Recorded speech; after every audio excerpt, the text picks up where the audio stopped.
So today we're going to be talking about this here guessing game in Rust. So here's our main data aspect there, and we are in the folder. So this is a Rust program in the console.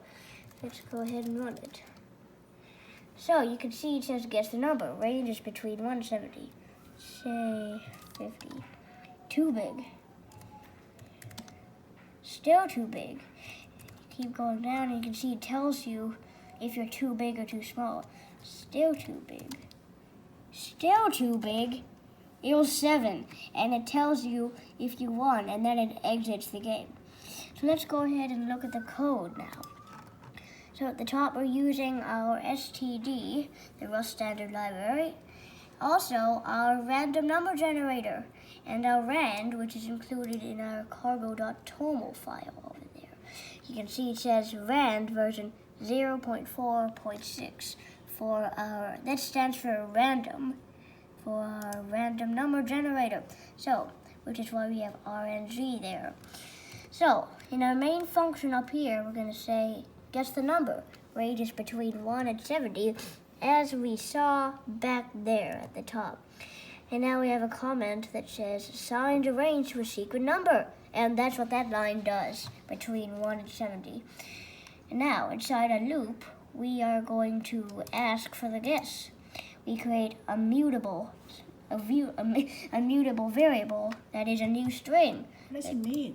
It means that you can change the variable, and let means basically var in Rust. So mutable means you can change it anytime, which is of course what we want for a user guess string. Now down here we have the standard library coming in, and this is like a try-catch in C#, except in Rust, on the next line, instead of brackets and a catch, you do .expect, which is indented one tab stop, that says failed to read line, only if it could not read the line, or if the string was not in the correct format, it will say that. And now, it will be trimming off the white space over there. I should add a comment to that. But what this trim function does, it trims off any white space at the end of the line, any slashes or dots or crazy stuff like that. And now parse is where it will search for errors. And if it's okay number, then it's going to do none. If it's error, then it's going to continue. Which is why we don't put semicolon there. It's not an expression, it's not a statement. Semicolon goes down there. Next we have you guessed, and it tells you what you guessed.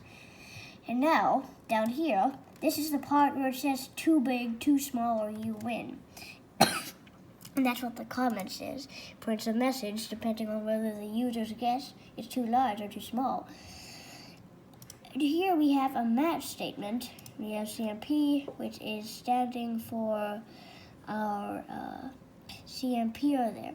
Now, a secret number, which is our secret number that we called up here, if it's less, then it's going to say too small. If it's greater than, it's going to say too big. If it's equal to, then it's going to break out and say you win. So let's run this one more time here. And here we go.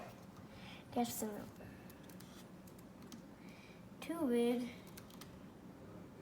too small, too small, too small, too small, too small, too big. 47, it is 47, and it tells you, and it logs out of the other window. So that is the Rust program, main.rs here, guessing game using cargo. Bye.